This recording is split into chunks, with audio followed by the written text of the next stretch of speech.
नमस्कार।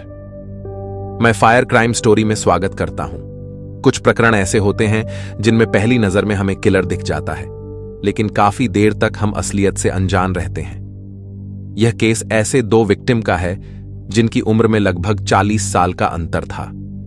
यह केस हर उम्र के पड़ाव से जुड़ा है। कहते हैं भटकने का कोई उम्र नहीं होती, ना कि फिर बचपन में, बल्कि इंसान किसी भी उम्र की पड़ाव में भटक सकता है और इस तरह से भटक सकता है जहां कभी कभी संभलने का मौका ही नहीं मिलता। यह केस फेसबुक वाली दोस्ती के बाद मर्डर की अनोखी कहानी। यह मामला 24 नवंबर 2022 को करनाल के हरसिंहपुरा गांव का है, जब एक 55 साल की महिला राजवंती अपने घर से गायब हो गई। पुलिस इस गुमशुदगी की जांच कर रही थी, लेकिन कोई सुराग नहीं मिला। घर वालों ने घरौंदा थाने में रिपोर्ट लिखवाई। हालांकि राजवंती की मानसिक स्थिति ठीक थी और किसी से कोई विवाद नहीं था। इस मामले की जांच सीआईए स्टाफ को सौंपी गई। इसी बीच पुलिस को एक अजीब संयोग का पता चला। जिस दिन से राजवंती गायब हुई थी, उसी दिन उसी गांव की एक 25 साल की लड़की अंतिमा की करंट लगने और झुलसने से मौत हो गई थी।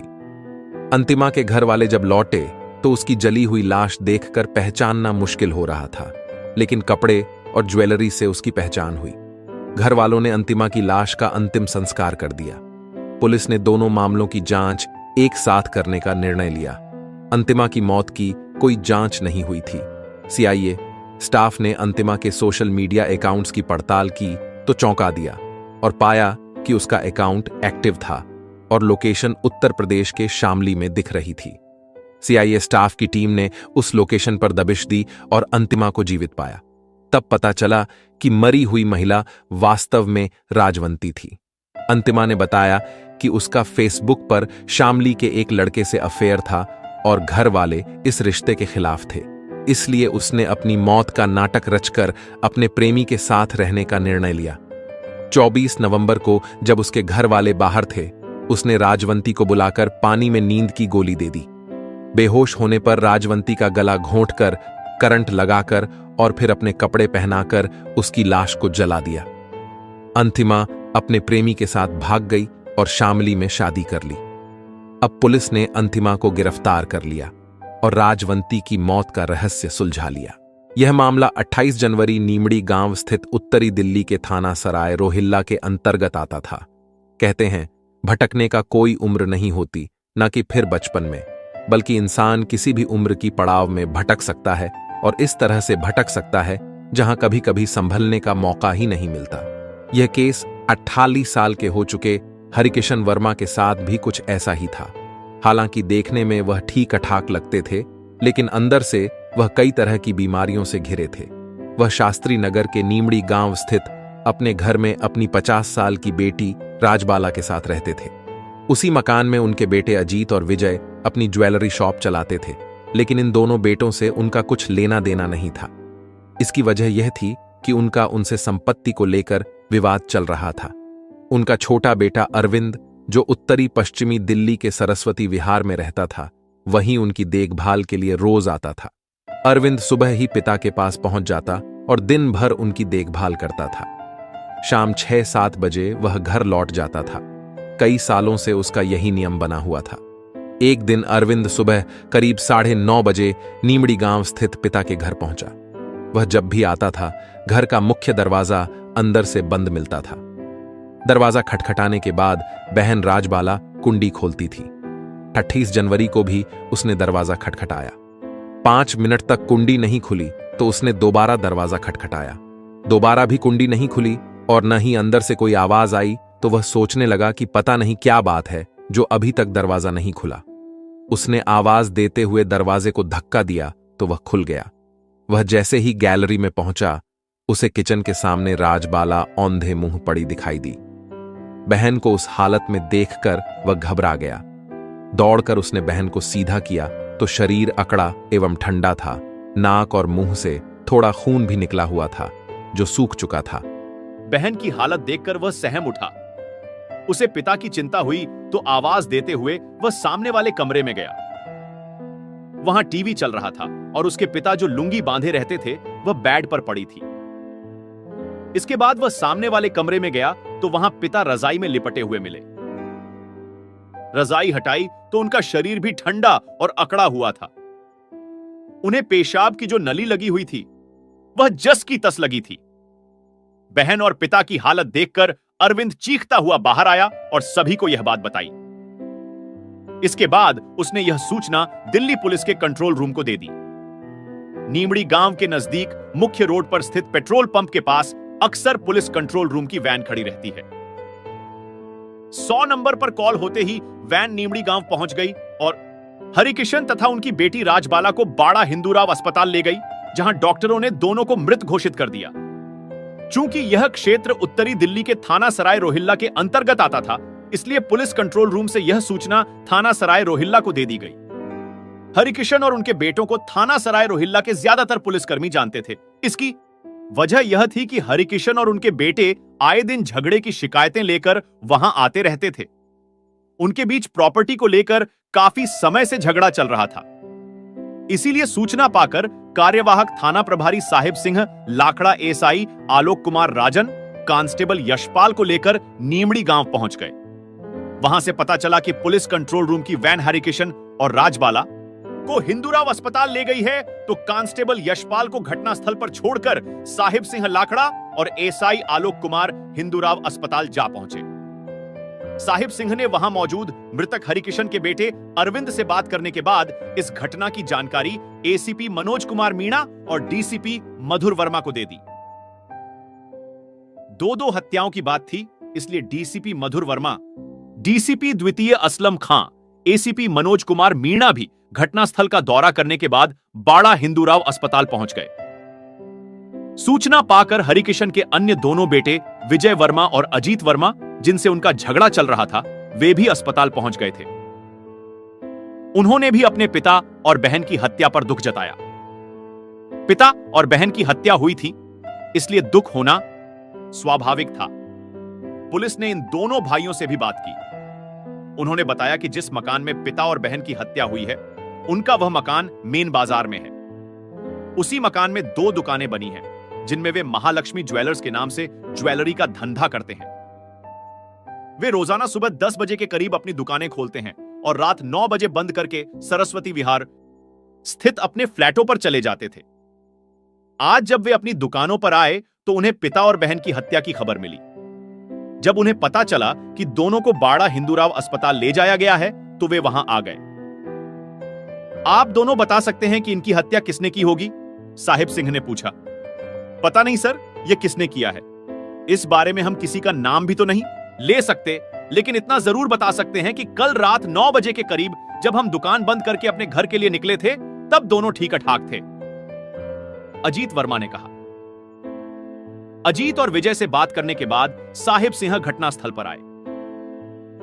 घटनास्थल के निरीक्षण में उन्होंने पाया कि घर का सारा सामान अपनी अपनी जगह पर रखा है। इससे साफ था कि यह हत्याएं लूट की वजह से नहीं की गई थीं। उसी मकान के एक हिस्से में विजय और अजीत की ज्वेलरी की दुकानें थीं। हत्यारों को यदि लूटपाट करनी होती तो वे ताला तोड़कर दुकानों का सामान ले जा सकते थे, लेकिन दुकानों के ताले बंद थे। अब सवाल यह था कि ये हत्याएं क्यों और किसने की? थाने पहुंचकर अरविंद ने पुलिस को बताया कि उसके पिता और बहन की हत्या उसके बड़े भाइयों अजीत वर्मा और विजय वर्मा ने उनकी संपत्ति हथियाने के लिए की है। संपत्ति को लेकर बाप बेटों के बीच आए दिन झगड़ा होने की जानकारी पुलिस को थी ही, इसलिए जब अरविंद ने अपने दोनों सगे भाइयों पर हत्या का शक जताया तो पुलिस ने उसकी शिकायत पर अजीत वर्मा और विजय वर्मा के खिलाफ हत्या का मुकदमा दर्ज करके इस बात की जानकारी डीसीपी को दे दी। डीसीपी मधुर वर्मा ने हत्या के इस मामले को सुलझाने के लिए एसीपी मनोज कुमार मीणा के नेतृत्व में एक पुलिस टीम गठित की, जिसमें इंस्पेक्टर साहिब सिंह लाखड़ा, एसआई आलोक कुमार राजन, राजीव कुमार, कांस्टेबल यशपाल, ताराचंद को शामिल किया गया। जिन दोनों भाइयों के खिलाफ मुकदमा दर्ज था, वे बाड़ांगक शाहदूराव अस्पताल में थे। पुलिस टीम दोनों भाइयों अजीत वर्मा और विजय वर्मा को वहां से थाने ले आई। थाने में पूछताछ में दोनों भाइयों ने कहा कि प्रॉपर्टी को लेकर पिता से उनका विवाद जरूर चल रहा था, लेकिन हत्या करने जैसी बात वे सोच नहीं सकते। अपने समय पर वे दुकानें बंद करके स्कूटी से सरस्वती विहार चले गए थे। उनका कहना था कि उनके छोटे भाई अरविंद को पिताजी बहुत ज्यादा चाहते थे, क्योंकि घर में वह सबसे छोटा था। ज्यादा लाड़ प्यार की वजह से वह बिगड़ गया था। कोई काम धंधा भी नहीं करता था। कहीं ऐसा तो नहीं कि पैसे की जरूरत पड़ने पर उसने पिताजी से पैसे मांगे हों और पिताजी ने मना कर दिया हो तो उसी ने गुस्से में उन्हें मार दिया हो। राजबाला ने उसे देख लिया हो तो उसने उसकी भी हत्या कर दी हो। अजीत वर्मा और विजय वर्मा ने पुलिस को जो बताया था वह सच भी हो सकता था। इसलिए सच्चाई जानने के लिए पुलिस ने अरविंद वर्मा को भी थाने बुला लिया। पड़ोसियों और दुकानदारों को जब पता चला कि जिन लोगों की हत्या हुई है पुलिस उन्हीं के घर वालों को संदिग्ध मानकर पूछताछ कर रही है तो उन्हें यह बात बुरी लगी। दुकानें बंद करके सभी इकट्ठा हुए और कहने लगे कि पुलिस इस मामले को गंभीरता से न लेकर घर वालों को ही परेशान कर रही है। इस बात से नाराज होकर सभी पुलिस के खिलाफ नारेबाजी करने लगे। एसीपी मनोज कुमार मीणा और अन्य अधिकारियों ने भीड़ को समझाया और विश्वास दिलाया कि उन्हें कातिलों का सुराग मिल चुका है, इसलिए कातिल जल्द ही पुलिस की गिरफ्त में होंगे। पुलिस किसी निर्दोष को कतई नहीं फंसाती। उनके काफी समझाने के बाद भीड़ शांत हुई। पुलिस पर मामले के खुलासे का दबाव बढ़ता जा रहा था। अरविंद और उसके दोनों भाई पुलिस की गिरफ्त में थे। पुलिस दोनों उनसे अपने तरीके से पूछताछ कर रही थी। पुलिस ने पड़ोसियों से पूछताछ करके यह जानने की कोशिश की कि हरिकिशन और उनकी बेटी राजबाला की किसी से कोई दुश्मनी तो नहीं थी। इस पूछताछ में एक बात यह सामने आई कि हरिकिशन अकड़ वाले जिद्दी स्वभाव के आदमी थे। अगर कोई आदमी उनके घर के आगे गाड़ी खड़ी कर देता था तो वह उससे लड़ने को तैयार हो जाते थे। लेकिन ये झगड़े ऐसे नहीं थे जिससे कोई उनकी हत्या कर देता। हरिकिशन का नीमड़ी गांव में 100 वर्ग गज का जो मकान था वह वहां की मेन बाजार में था। मौजूदा समय में उसकी कीमत करोड़ों रुपए में थी। इससे पुलिस को लग रहा था कि ये हत्याएं प्रॉपर्टी को लेकर ही की गई हैं। तीनों भाई खुद को बेकसूर बता रहे थे। एसआई आलोक कुमार राजन जिस समय साहिब सिंह के सामने तीनों भाइयों से पूछताछ कर रहे थे, उसी समय इंद्रलोक चौकी के प्रभारी राजीव कुमार सीसीटीवी कैमरे की एक फुटेज लेकर आ गए। वह फुटेज हरिकिशन के मकान के सामने स्थित एक ज्वेलर्स की दुकान के सामने लगे सीसीटीवी कैमरे की थी। पुलिस को उस फुटेज से पता चला कि अरविंद रोजाना सुबह 9-10 बजे के बीच पिता के पास आता था और शाम 7 साढ़े 7 बजे तक वहां रहता था। वह 7:30 बजे के करीब मकान के मुख्य दरवाजे से बाहर निकलता दिखाई दिया था। पूछताछ में अरविंद ने बताया भी यही था। उसी फुटेज में 8:30 बजे के करीब एक युवक हरिकिशन के मकान के मुख्य दरवाजे से तेजी से निकलता दिखाई दिया। एचडी क्वालिटी के सीसीटीवी कैमरे की फुटेज में वह युवक साफ तौर पर घबराया हुआ दिख रहा था। उसके निकलने के कुछ देर बाद 2 लोग तेजी उसी दरवाजे से निकले। वे दोनों हेलमेट लगाए हुए थे। पुलिस ने वह फुटेज अरविंद को दिखाई तो उसने उन लोगों को पहचान कर बताया कि हेलमेट लगाकर निकलने वाले उसके बड़े भाई अजीत और विजय हैं। उनसे पहले जो युवक भागता हुआ निकला था वह विजय का बेटा विकास है। अरविंद ने बताया कि विकास कभी कभी वहां आता था। घर से निकलते समय इतना घबराया हुआ क्यों था, यह बात उसकी समझ में नहीं आई। उस दिन अजीत और विजय घर के अंदर से हेलमेट लगाकर निकले थे, जबकि इसके पहले वे अपना हेलमेट हाथ में लेकर निकलते थे और स्कूटी पर बैठने के बाद हेलमेट लगाते थे।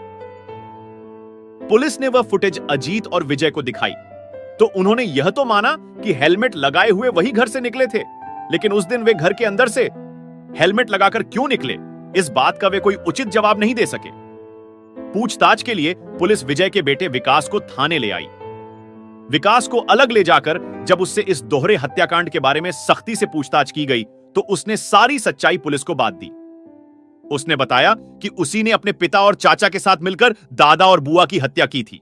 बेटों द्वारा बाप और बहन के कत्ल की बात सुनकर पुलिस हैरान रह गई, क्योंकि एक बाप ने जिस तरह जी जान लगाकर अपने बेटों की परवरिश की थी, किसी लायक बनाया था, वही बेटे उनकी जान ले लेंगे, ऐसा किसी ने सोचा भी नहीं था।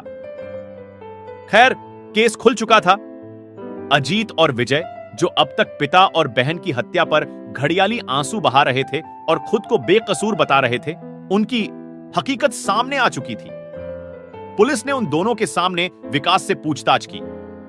उसने उनके सामने भी हत्या का खुलासा कर दिया। अब विजय और अजीत कैसे हत्या से मना कर सकते थे? लिहाजा उन्होंने भी स्वीकार कर लिया कि इस डबल मर्डर को उन्होंने ही अंजाम दिया था। उन्होंने बताया कि पिता और बहन ने उनके सामने ऐसे हालात खड़े कर दिए थे कि उनकी हत्या करने के अलावा उनके पास कोई दूसरा उपाय नहीं था। पुलिस ने उस फुटेज के माध्यम से विकास को पहचाना, जो अजीत और विजय के बेटे थे। विकास को पूछताछ में सच्चाई बताते हुए देखा गया कि उन्होंने ही अपने पिता और चाचा की हत्या की थी। उन्होंने बताया कि उनके परिवार ने उनके सामने ऐसे हालात खड़े किए थे कि उन्हें मारने के अलावा कोई विकल्प नहीं था। इस पर पुलिस ने विजय और अजीत को गिरफ्तार कर लिया। उन्होंने भी स्वीकार किया कि उन्होंने ही यह अपराध किया था। यह घटना सामने आने के बाद परिवार और समाज में चौंकाने वाली बात थी। दोस्तों, कहानी पसंद आए तो हमारे चैनल को सब्सक्राइब जरूर करें ताकि इस तरह की कहानी हमारे चैनल पर मिलती रहे। धन्यवाद।